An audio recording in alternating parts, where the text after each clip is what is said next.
அன்பான என் இனிய நண்பர்களுக்கு வணக்கம்.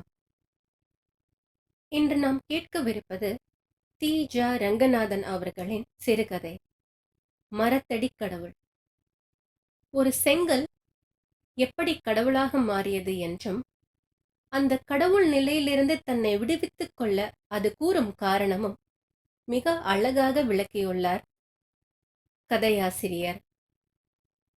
வாருங்கள், கதைக்குள் செல்லலாம். வா மகனே, இப்படி வா. அடடா, மழையிலே இப்படி தவிக்கிறாயே, பாவம். ஆமாம், இதுதான் என்ன உக்கிரமான மழை. நகரத்தை நரகமாக்கும் மழை அல்லவா இது. ஜலதாரையை ஒழித்து நவநாகரீக நகரத்தை நிர்மாணிக்கிறான் மனிதன். மனிதன் ஒழித்ததை இந்த மழை அம்பலமாக்கி விடுகிறதே. அடே அப்பா, இந்த மழையின் சரவீச்சிலே வேதனை தாழாத மண்ணாந்தை மாதிரி கட்டிடங்கள் எல்லாம் தான் எப்படி நெளிகின்றன. வெல்வெட்டு ஆடை போர்த்த முதலைகள் மனித குலத்திலேதான் உண்டு என்று நினையாதே. இதோ என்னை பார் என்பது போல ரஸ்தாக்கள் எல்லாம் தார் உரிந்து கரடு முரடான கப்பிக்கற்களை காட்டி நிற்கின்றன. மது உண்டு வெறிகொண்டு ஆடிற்று. விழப்போகும் வீரர்கள் ரணகலத்திலே ஆடுவது போல ஆடுகின்றன இந்த மரங்கள் எல்லாம். வானும் மண்ணும் பெரும் போரோ இது, அல்லது பிரளயந்தானா? இப்படியெல்லாம் நீ அஞ்சுகிறாய் அல்லவா? அல்ல மகனே, அல்ல. இதுதான் தேவர்கள் உலா வரும் நேரம், விளையாடும் நேரம், பேசும் நேரம். அதனால்தான் நான் உன்னோடு பேசுகின்றேன். ஆனால் உலா வந்த தெய்வம் அல்ல, சிறைப்பட்ட தெய்வம். எங்கே பார்க்கிறாய்? இடிபடும் மேகம் மின்னலின் நடுவே இருக்கிறேன் என்றா? மரத்தினோடு ஏன் பார்க்கிறாய்? உச்சாணி கிளையிலே உட்கார்ந்திருக்கும் குரங்கல்ல நான். கிளை குரங்கு என்னை விட பாக்கியசாலியாயிற்றே. குரங்காட்டியின் குரங்கை போல்தான் இன்று என்னையும் மனிதன் ஆட்டி வைக்கிறான். நான் தெய்வம், கடவுள் அப்பா, கடவுள். இன்னும் என்னை நீ கண்டுபிடிக்கவில்லையா? அடடே, ஏன் மோடு பார்க்கிறாய்? பயமா? என்ன பயம் வந்தது என்னிடம்? உடல் நனைய, கால் வலிக்க, மனம் பதைக்க, மூச்சு வாங்க ஓடாதே. இங்கே இந்த மரத்தடியிலே தங்கு. இதோ பார், ஒரு சிறு மாடம் மாதிரி கட்டிய பொம்மை வீட்டில் சந்தனப் பொட்டு மஞ்சளும் குங்குமம் பூசி செங்கல் உருவமாய் அமர்ந்திருக்கிறதே, அந்த கடவுள் நான் தான். ஏன் ஆச்சரியப்படுகிறாய்? கிராமபோன் கத்தினால் நீ ஆச்சரியப்படவில்லை, ரேடியோ குளறினால் ஆச்சரியப்படவில்லை. ஜடத்தை மனிதன் பேச வைக்க முடியும், கடவுள் பேச வைக்க முடியாதா? நான் கடவுள். கடவுள் செங்கல் அல்ல, செங்கலுக்குள் இருக்கும் கடவுள். ஆ, இதுதான் சரி. அப்படி உற்று கேள். என் கதையை சொல்லுகிறேன். நான் பிறந்து வளர்ந்து வாழ்ந்த கதையை சொல்லுகிறேன். தெய்வங்களுக்கெல்லாம் பிறப்பு உண்டு, வளர்ச்சி உண்டு, வாழ்வு உண்டு, சாவும் உண்டு. அப்படியானால் தெய்வம்? அது வேதாந்தம். வேதாந்தத்தின் முடிவு சூன்யம். விவகாரத்திலே நீயும் நானும் ஒன்றுதான். இனி கேள் என் கதையை. கொஞ்ச நாளைக்கு முன் ஒரு நாள் மாலையில் இந்த ரஸ்தாவில் ஒரு குடும்பத்தார் வந்து கொண்டிருந்தார்கள். மனித குடும்பம்தான். கடற்கரையில் காற்று வாங்க எத்தனையோ பேர் வருகிறார்கள் அல்லவா? இவர்களும் அந்த கும்பலோடு கும்பலாகத்தான் வந்து கொண்டிருந்தார்கள். ஒரு வாலிபன், அவன் மனைவி, அவர்களுடைய 2 குழந்தைகள். மூத்தது 5 வயசு பெண், அடுத்தது 3 வயது மழலை மொழி சிறுவன். இன்னும் கூட அவன் வாயில் பால் மனம் மாறவில்லை. பெண்தான் பேசினாள். தாய் மகனை கைப்பிடித்து அழைத்துச் செல்ல முயல்வாள். குழந்தை ஒரு நிமிஷம் சிரித்துக்கொண்டே தள்ளாடி தள்ளாடி 2 அடி நடப்பான். பிறகு ஊ ஊ, தூக்கு தூக்கு என்று கைகளை அகல விரித்து விடுவான். தகப்பன் நகைப்பான். தாய் உள்ளம் பூரித்தாலும் முகம் சினுங்கி பொல்லாது பொல்லாது என்று முணுமுணுத்தபடியே சிறுவனை வாரி எடுத்துக் கொள்வாள். அதோ பார், அந்த பாலத்துக்கு பக்கத்தில் ஒரு மரம் இருக்கிறதே, அதன் அடியில் இவர்கள் சென்று கொண்டிருந்த போது சுந்தா, சுந்தா என்ற ஒரு குரல் ரஸ்தாவின் மறுபக்கத்திலிருந்து கேட்டது. அது இந்த வாலிபனின் ஆபீஸ் தோழன் அழைத்த குரல்தான். அவனும் அவனுடைய புதிய மனைவியும் இவர்களிடம் வந்தார்கள். புருஷனும் பெண்ணும் பெண்ணும் பேசத் தொடங்கினார்கள். குழந்தைகள் என்ன செய்வார்கள்? அவர்கள் விளையாடத் தொடங்கினார்கள். மரத்தடியில் ஒரு செங்கல் கிடந்தது. அதை கையில் எடுத்தாள் கமலி. இதுதான் அந்த பெண் குழந்தையின் பெயர். அவளுடைய சட்டை பையிலே சிவப்பு, பச்சை, மஞ்சள், நீலம், ஊதா, வெள்ளை இப்படி பல வர்ண சாக்கு கட்டிகள் இருந்தன. அவள் அவற்றை எடுத்து அந்த கல் மீது குறுக்கும் நெடுக்குமாக கோடுகள் கிழித்தாள். இப்படியும் அப்படியும் சாய்ந்து ஆனந்தம் பொங்க ஊ ஊ ஊ என்று முனகிக் கொண்டே இருந்தாள். கிறுக்கி முடிந்தது. சிறுமி என்னை, ஆம், என்னைத்தான் மகனே. அந்த குழந்தைகளின் கள்ளமற்ற ஆனந்தத்திலே நான் பிறந்து விட்டேன். அந்த கல்லிலே சாநித்தியம் ஆகிவிட்டேன். குழந்தைகள் உங்கள் உலகத்திலே மானிட உலகத்திலே இருப்பதாக நீங்கள் மானிடர்கள் நினைத்துக் கொண்டிருக்கிறீர்கள். அவர்கள் உங்களுக்கு நடுவே இருந்தாலும் அற்புத கனவு உலகத்திலே வாழ்கிறார்கள். அவர்களுடன் கல்லும் மண்ணும் மரமும் பேசும். அவற்றினுள் இருக்கும் ஆண்டவனே அவர்களுடன் பேசுகிறான். மரப்பாச்சியுடன் குழந்தை பேசும்போது அது உங்களுக்கு பித்துக்கொல்லித்தனமாய் தோன்றலாம். மரப்பாச்சி உண்மையிலேயே குழந்தையோடு பேசுகிறது. ஏனென்றால் தேவர்களே குழந்தையோடு விளையாடுகிறார்கள். கூடி பேசி குலவுகிறார்கள். மந்திரத்தை முணுமுணுத்தால் தேவர் வருவார் என்று நீங்கள் நினைக்கிறீர்கள். மந்திரச் சொல் உண்டு. ஆனால் பார்வதி பரமேஸ்வரர் போல அந்த சொல்லிலே பொருள் இணை பிரியாது இழையும் போதுதான் அதில் மந்திர சக்தி ஏறுகிறது. வரட்டு சொல்லுக்கு தேவர்கள் கட்டுப்பட மாட்டார்கள். தெய்வீக கனவு உலகத்திலே வாழும் நிஷ்கலங்கமான குழந்தைகளுக்கு சொல் என்கிற சாதனம் எதற்கு? கமலி என்னை கையிலே வாரி எடுத்தாள். இடுப்பிலே அணைத்துக் கொண்டாள். கோபால கிருஷ்ணடு கோவிந்த ராமுடு என்று குதலை மொழியில் பாடினாள். எதிரே நின்ற சிறுவனும் அதற்கு ஏற்றபடி குதித்து குதித்து ஆடினான். நான் அந்த கல்லிலே சாநித்தியம் ஆகிவிட்டேன். அந்த குழந்தைகளின் பாட்டும் ஆட்டமும் என்ன இன்பமாக இருந்தன. அவற்றிலே நான் லயித்து கிடந்தேன். ஆடிக்கொண்டே இருந்த சிறுவன் ஊ ஊ என்று கையை நீட்டி என்னை தொட்டான். மெத்தென்று பட்ட அந்த விரலின் ஸ்பரிசம் உலகாங்கிதம் உண்டாக்கியது. சிறுமி அசைந்து திரும்பி அவன் கைப்பிடியில் இருந்த என்னை பிடுங்கினாள். சிறுவன் அழுதான். அந்த அழுகையும் ஓர் அழகாய்த்தான் இருந்தது. தாய் திரும்பி பார்த்தாள் சிடுசிடுப்புடன். இதோ கமலி, குழந்தையை அழவிடாதே. அந்த கல்லை அதனிடம் கொடு, இல்லாவிட்டால் அடிப்பேன் என்று சொல்லி மீண்டும் தன் பேச்சிலே ஈடுபட்டாள். இவ்வளவுதான். அந்த சின்னஞ்சிறு கமலிக்குத்தான் என்ன பயம்! அவள் உடனே என்னை சிறுவனின் கையிலே கொடுத்தாள். சிறுவன் என்னை வாங்க முடியாமல் வாங்கினான். அவனால் தூக்க முடியவில்லை என்றாலும் என்னை கைவிடவில்லை. கத்திக்கொண்டே என்னையும் போட்டுக்கொண்டு தானும் விழுந்தான். என் மீது சிறுமி போட்ட வர்ணக்கோடுகளை எல்லாம் சிறுவன் அழிக்கத் தொடங்கினான். இந்தாடா கண்ணா, சுவாமியை அழிக்காதேடா, அப்புறம் கண்ணை குத்திவிடும் என்று சொல்லிக்கொண்டே கமலி சிறுவனின் கையை பிடித்துக் கொண்டாள். ஆஹா, அவர்களின் விளையாட்டும் பேச்சும் சண்டையும் அழுகையும் இந்த அத்தனையுமே எனக்கு மிக்க இன்பமாக இருந்தன. சிறுவன் சிரித்துக்கொண்டே தூ தூ தூ என்று சிறுமியின் மீது எச்சிலை ஊதினான். இந்த சமயத்தில் பெரியவர்களின் பேச்சு முடிந்தது. புறப்பட்டார்கள். அட சனியனே, இந்த கல்லை ஏன் தூக்கிக் கொண்டு வருகிறாய் என்று எரிந்து விழுந்து என்னை அந்த தாய் பிடுங்கி எறிந்தாள். அவர்கள் போய்விட்டார்கள். நான் அந்த மரத்தடியிலேயே கிடந்தேன். அன்றிரவு 2-3 ஆட்கள் அந்த பக்கமாக வந்தார்கள்.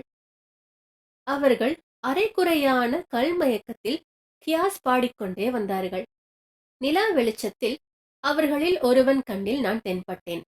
என் மீது இருந்த கோடுகளைக் கண்டதும், அடே சாமிடா என்று அவன் கத்தினான். உடனே அவனோடு பிறரும் சேர்ந்து கொண்டார்கள். என்னை அந்த மரத்தடியிலே குத்திட்டு நிறுத்தி பிரதிஷ்டை செய்தார்கள்.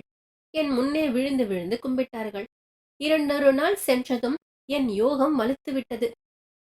என் பக்த கோடி பெருத்துவிட்டது. தினந்தோறும் இரவிலே ரஸ்தாவின் சந்தடி அடங்கியதும் பலர் கூடி என்னை வணங்கினார்கள். பூ, குங்குமம், மஞ்சள், சந்தனம், வெற்றிலை பாக்கெல்லாம் கொண்டு வந்து எனக்கு அலங்கார உபச்சாரங்கள் நடத்தினார்கள். உடுக்கும் கையுமாய் ஒரு பூசாரியும் வந்து சேர்ந்தான். மகனே, உங்கள் உலகத்தில் எதற்கெடுத்தாலும் பூசாரி வந்து தோன்றிவிடுகிறானே, இது ஏன்? வியாபாரம் என்றால் தரகன் உருவெடுக்கிறான் அந்த பூசாரி. அரசியல் என்றால் அவன் பெரிய தலைவனுக்கு பக்கத்திலே சிஷ்ய கொடி உருவம் எடுக்கிறான். இலக்கியத்துக்கு விமரிசகன் பூசாரி, சட்டத்துக்கு வக்கீல் பூசாரி, சாஸ்திரத்துக்கு பண்டிதன் பூசாரி, ஜனநாயகத்துக்கு முதலாளி பூசாரி, சுயமரியாதைக்கு கலை விரோதி பூசாரி, புரட்சிக்கு நாஸ்திகன் பூசாரி. அப்பப்பா, எதற்கெடுத்தால் பூசாரி தேவையாயிருக்கின்றான். உழைப்பவனின் வாயிலே மண்ணை தெள்ளி போட தரகன் வந்தால் நீதியை ஆழ குழிவெட்டி புதைக்க வக்கீல் வருகிறான். கவிஞனின் கவிதையை சமாதி செய்து கோரி கட்டி தன்னை பார்த்து மக்கள் கன்னத்தில் போட்டுக்கொள்ளச் செய்கிறான் இலக்கிய பூசாரி. தெய்வத்துக்கு திரை கட்டி மறைத்து வைக்கிறான் கோயில் பூசாரி. எனக்கும் இப்படி ஒரு பூசாரி வந்து சேர்ந்தான். பாட்டும் பூஜையும் ஆட்டமும் வலுத்தன. கரகம் எடுக்க ஆரம்பித்தார்கள். கோழிகளின் தலைகளையும் என் முன்னே திருகி போட்டார்கள். ரஸ்தாவின் பாதி வரையில் கூட்டம் அடைத்துக் கொள்ள தொடங்கியது. என்ன மகனே, அங்கே பார்க்கிறாய்? என் கதை பிடிக்கவில்லையா? புறப்பட்டு போகலாம் என்று எண்ணுகிறாயா? ஓ, மழை வெளிவாங்கிவிட்டது, இனி கிளம்பலாம் என்ற எண்ணமா? சற்று பொறு, புயலுக்கு முன்னே அமைதி நிலவும். இன்னொரு பாட்டமும் மழை பலமாக அடித்துவிட்டே நிற்கப் போகிறது. அதற்குள்ளே என் கதையை சுருக்கமாக சொல்லி முடித்து விடுகிறேன். அதைத்தான் நான் எவ்வளவோ சுருக்கிவிட்டேனே. உன்னை ஒரு உதவி கேட்பதற்காகத்தான் உனக்கு நான் இத்தனை கதையையும் சொல்லுகிறேன். இன்னும் கொஞ்சம் பொறுமையாய் கேள். சில நிமிஷ நேரம். உனக்கு ஒரு சந்தேகம் இல்லையா? அதோ அந்த பாலத்தடி மரத்தின் கீழே அல்லவா இவ்வளவு நடந்ததாக சொன்னேன். அங்கே கிடந்த நான் இங்கே எப்படி வந்தேன்? இது உன் சந்தேகம். நியாயமான சந்தேகம். ஒரு நாள் கூட்டம் மகா பலமாக இருந்தது. என் எதிரே அலங்கரித்த மதுக்குடங்களும் படையல் குவியல்களும் இருந்தன. மழை மேகம் போலே போலே என்று பாடி தலையை பலமாக ஆட்டி உடுக்கை அடித்தான் பூசாரி. இந்த நேரத்திலே தடிகளுடன் சில போலீஸ் ஜவான்கள் அங்கே வந்தார்கள். ரஸ்தாவின் வண்டி போக்குவரத்துக்கு கேடாக இருப்பதாக சொல்லி இந்த கூட்டம் உடனே கலைய வேண்டுமென்று அவர்கள் கட்டளை போட்டார்கள். அந்த காலம் கொஞ்சம் பரபரப்பான காலம். அரசியல் பரபரப்பு. போலீஸ்காரர்கள் என்ன செய்தாலும் கேட்பாரில்லை. அவர்கள் அப்போது சர்வாதிகாரிகள். ஜனங்கள் ஓட்டம் எடுத்தார்கள். பூசாரி உடுக்கையை தூக்கி கொண்டு கிளம்பினான். ஜவான்கள் என்னை தூக்கி வீசி எறிந்தார்கள். அட பாவிகளா, அவர்களுக்குத்தான் என்ன துணிச்சல்! ஆனால் அவர்களை நான் என்ன செய்ய முடியும்? ஜில்லா கலெக்டர் துரை கண்ணை திறந்து பார்த்து அவர்களை தண்டிக்க மாட்டாரா என்று பிரார்த்தித்துக் கொண்டே நான் ஆகாயத்தில் பறந்தேன். என் சொந்த பலத்தால் நான் பறக்கவில்லை. ஜவான்களின் புஜபலம் எனக்குள் பொழிந்த சக்தியாலேயே பறந்தேன். அப்போது இந்த மரத்தடியிலே ஒரு குப்பை மூட்டு இருந்தது. கணக்காய் அதை குறிப்பார்த்து வந்து விழுந்தேன். இல்லாவிட்டால் நான் உடைந்து சுக்குநூறாய் போயிருப்பேன். அப்படித்தான் தொலைந்தேன். பின்னால் இப்படி என் நிம்மதி குலையாமல் தப்பியிருப்பேனே. யாருக்குத்தான் அழிய மனம் வருகிறது? கழையை ஊன்றி கூனி குறுகி ஒவ்வொரு அடியிலும் ஒடிந்து விழுவது போல் நடக்கும் கிளமும் கூட உலகத்திலே சாசுவதமாய் இருக்கத்தான் விரும்புகிறது. அழிவு, அப்பாடா, அது மகா பயங்கரமானது. நான் இந்த மரத்தடியிலே வந்து விழுந்தேனா? பூசாரி மெல்ல மறுபடியும் என்னிடம் வந்து சேர்ந்தான். ஒரு உண்டியல் பெட்டியும் தயாரித்து என் முன்னே வைத்தான். ஒரு கொத்தனை அழைத்து எனக்கு ஒரு சிறு மாடம் கட்டினான். குதிரை வண்டிக்காரர்கள், ரிக்ஷாக்காரர்கள், கடைசியில் டாக்ஸிக்காரர்களும் கூடத்தான் உண்டியலில் காசு போடத் தொடங்கினார்கள். பழையபடி உடுக்கையும் பூஜைகளும் ஆரம்பித்து விட்டன. இப்போது நான் பலமாய் ஸ்தாபிதமாகி விட்டேன். எனக்கு நடந்த வைபவங்கள் எல்லாம் எனக்கே சற்று வேடிக்கையாய் இருந்தன. கொஞ்சம் சந்தோஷம், சிறிது வேதனை. எல்லாம் கலந்திருந்தன. இந்த இடம் வண்டி போக்குவரத்துக்கு அவ்வளவு இடைஞ்சல் இல்லையோ, அல்லது போலீஸ்காரர்களின் சர்வாதிகாரத்துக்கு சிறிது வீழ்ச்சி ஏற்பட்டதோ, எது காரணம் என்று தெரியவில்லை. ஜவான்கள் இப்போது குறுக்கிடவில்லை. இப்படியாக நான் பிறந்து 5-6 மாத காலம் ஆகிவிட்டது. என்னோடு ஒரே காலவாயில் வென்ற சகோதர கற்களை எல்லாம் பற்றி சிந்தித்து பார்த்தபோது என் மனம் பூரித்தது. பாவம், அவற்றில் சில கட்டிடச் சுவரிலேயே இடித்து நெருக்கி நின்று ஒரு உத்தரத்தை தாங்கிக் கொண்டிருந்தன. மற்றும் சில மாடி படிக்கட்டிலே மனிதர்களின் காலடிப்பட்டு தேய்ந்து கொண்டிருந்தன. கொத்தர்கள் ஒரு வண்டியிலேயே என் சகோதர கற்களோடு என்னையும் ஏற்றிக்கொண்டு போன போது தறிகெட்டு கீழே விழுந்த நானோ இதோ என்ன கோலாகலத்துடன் வாழ்கிறேன். ஓடிப்போனவனுக்கு 9ஆம் இடத்தில் ராஜா என்பது உண்மை மகனே, உண்மை. ஆனால் இப்போது இப்படி நான் நினைக்கவில்லை. அப்போது நினைத்து மகிழ்ந்தேன்.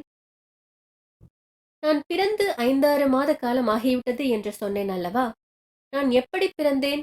குழந்தைகளின் நிஷ்கலங்கத்திலே பிறந்தேன் என்பதுதான் உனக்கு தெரியுமே. முதலிலே சொல்லியிருக்கிறேனே.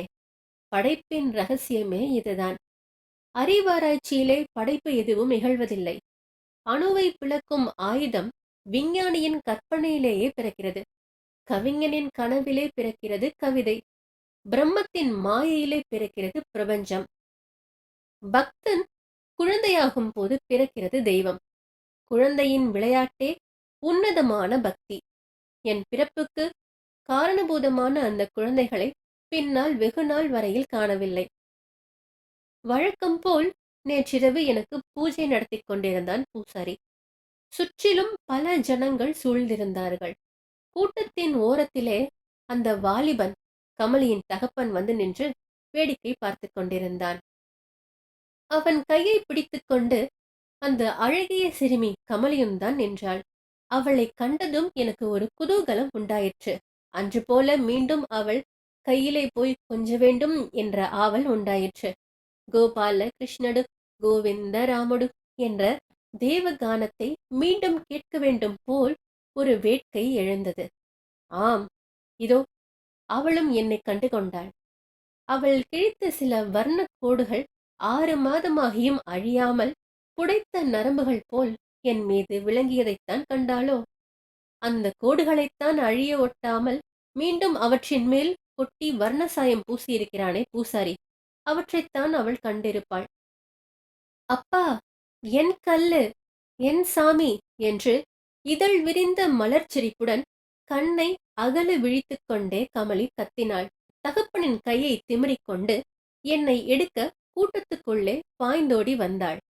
குழந்தைக்கு ஏதோ சாமி ஆவேசம் வந்துவிட்டது என்று எண்ணி கூட்டங்கூட வழி விலக்கி கொடுத்தது. குழந்தை உள்ளே வந்துவிட்டாள். என்னை அவள் கைவிரல் நுனி கூட தீண்டிவிட்டது. ஆஹா, என்ன சுகமாயிருந்தது அது! ஆனால் பூசாரி விடுவானா? போ அப்பாலே என்று உருமி அந்த கையை முரட்டுத்தனமாய் தள்ளிவிட்டான். சாமி, உனக்கா இப்படி ஏற்பட்டது என்று கத்தினான் பூசாரி. சாமி பூசாரிக்காக அல்லவா ஏற்பட்டது? அவனது உண்டியல் பெட்டி நிறைவதற்காக அல்லவா ஏற்பட்டது? குழந்தை மூர்ச்சித்து விட்டாள். அவளால் அந்த அதிர்ச்சியை தாங்க முடியவில்லை. பூசாரி தள்ளியது அதன் காரணம் அல்ல. அன்றொரு நாள் எனக்கு உயிர் கொடுத்து என்னை விளையாடி கொஞ்சிய என் தாய் அவள். இன்று நடுவிலே முளைத்த ஒரு பூசாரி அவள் என்னை தொடவும் கூடாதென்று தடுத்ததால் அவளுடைய உள்ளத்திலே ஒரு அதிர்ச்சி ஏற்பட்டது. அவள் மூர்ச்சித்தாள். தெய்வக்கோளாறு என்றார்கள் மூடஜனங்கள். எனக்கு கற்பூர தீபாராதனை எல்லாம் காட்டினார்கள். அவள் அதையெல்லாம் பார்க்கவில்லை. வாலிபன் அவளை தோளிலே சாய்த்து வீட்டுக்கு தூக்கிச் சென்றான். அவளுக்கு காய்ச்சல் வந்துவிட்டது. அதே பூசாரியை அழைத்து 90 போடச் செய்திருக்கிறார்கள். அவன் அங்கேயும் உண்டியல் பெட்டி சகிதம் போய் காலை மாலை இருவேளையும் உடுக்கடித்து 90 போட ஆரம்பித்து விட்டான். அவன் 90 போடும் வரையில் சிறுமியின் காய்ச்சல் தீராது. மகனே, குழந்தையை காப்பாற்ற ஒரே ஒரு வழிதான் உண்டு. அது அந்த பூசாரியை தொலைப்பதுதான். ஆனால் ஐயோ, நான் என்ன செய்ய முடியும்? ஊர் ஜனங்களின் கண்ணை குத்த என்னால் முடியும். பூசாரியை நான் ஒன்றும் செய்ய முடியாது. பாவிக்கும் பக்தர்களை நான் ஆட்டி வைத்திருள முடியும். என் அருளையே விலைக்கு விற்கும் தரகனை நான் என்ன செய்ய முடியும்? முதலைக்கு தண்ணீர் பலம், பூசாரிக்கு நான் பலம். நான் தொலைந்தால் பூசாரிக்கு வேலை இராது. ஆகையால் மகனே, நீ எனக்கு ஒரு காரியம் செய்ய வேண்டும். உனக்கு கோடி புண்ணியம் உண்டு. இப்படியே என்னை பெயர்த்தெடு. நேரே கிழக்கே போ. அதோ பார், அங்கே ஆரவாரமாக ஆர்ப்பரித்து பொங்கும் கருங்கடல். அதன் நடுவே என்னை வீசி எறிந்து விடு.